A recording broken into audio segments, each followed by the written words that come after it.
What's up, everybody? Hope all y'all are doing alright.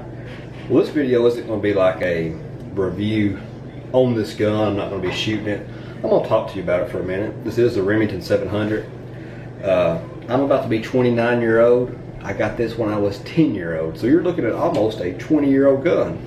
Now, when I got this gun, my uncle at the time, we got it at Walmart here in our local town.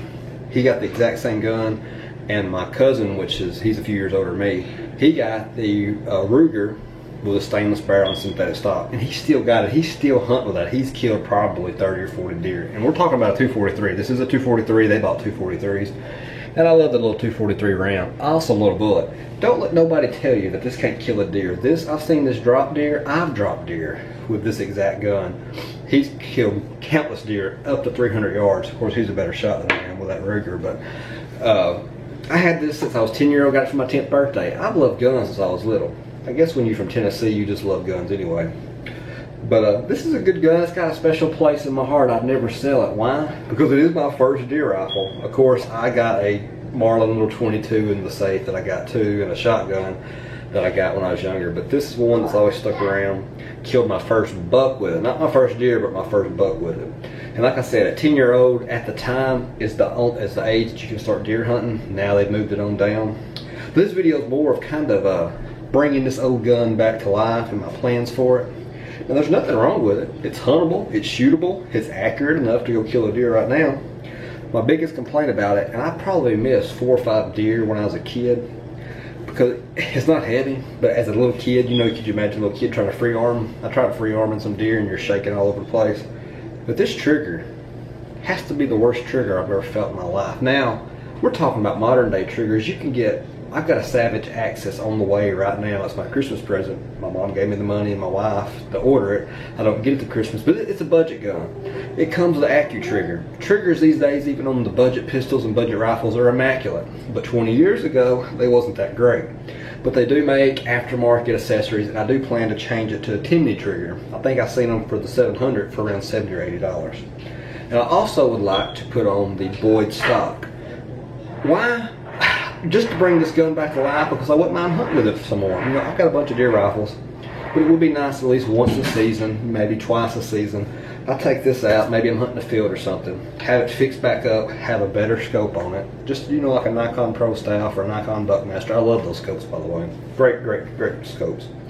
Right now, it's just got this little Simmons 22 scope. I actually come on my 17 HMR, my Savage I got a long time ago. I just threw it on here because I haven't hunted with it in 10 years. I've hunted with a bunch of deer rifles over the last 10 years since I turned 18. But I will upgrade that, so here's my plans. New trigger, Boyd stock, of course. Now, there's nothing wrong with this stock. Actually, this stock, it's not bendable. You can tell Remington 700, even back then, made some good quality stuff. It's got your checkering. There's no flex on this stock. It is tough. A lot of the composite stocks you get today are just cheap and flimsy. That's not the case here. But it's just a plain looking rifle. This does nothing for me, personally. It does nothing. It's kind of ugly. But it feels good. Everything feels good on it. Everything lines up good with it. But let me show you this trigger. You got the safety right here. I like that safety. Any safety that's right here by your thumb is excellent, especially for a hunting rifle. But this trigger, it is heavy. It has to be 8 pounds.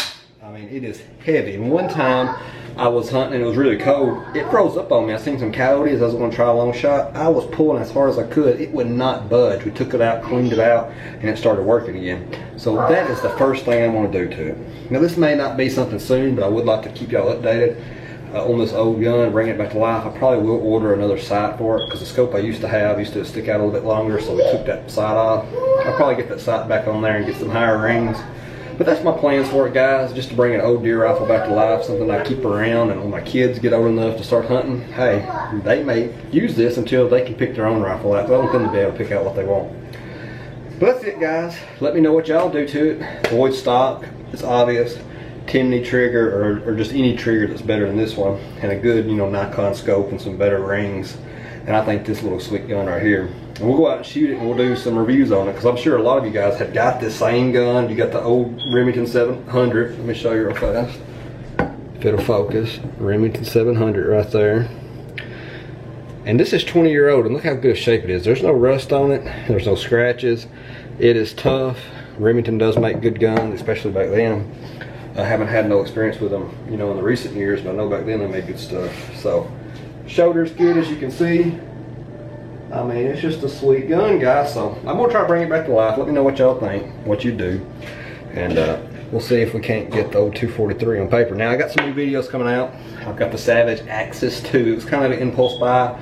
My wife and my mom always split $150 a year on me for a gun. So I was gonna get a Henry at Walmart for $277, a little 22. It was sold out, and I said, well, I don't want to get online and have to order it. I said, I seen the 6.5 Creedmoor, so what did I do? I jumped on it and ordered it. And then I got a Car 380. I've got to get out of layaway. I've got a Ruger 1022 laminate stock stainless barrel. It's coming in. So I got a lot of new guns coming in. Got guns I haven't even done videos on yet, but we're going to get to those.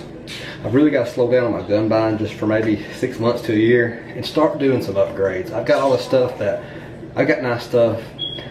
I've got to the point to where if I get extra money, I go put it down towards another gun. I've got to fix up what I've already got. Upgrade scopes, upgrade rings, get slings, get bipods, get all this good stuff and accessories I need, and slow down on just buying guns for a little bit. I'll let y'all later. Let me know what you think. God bless.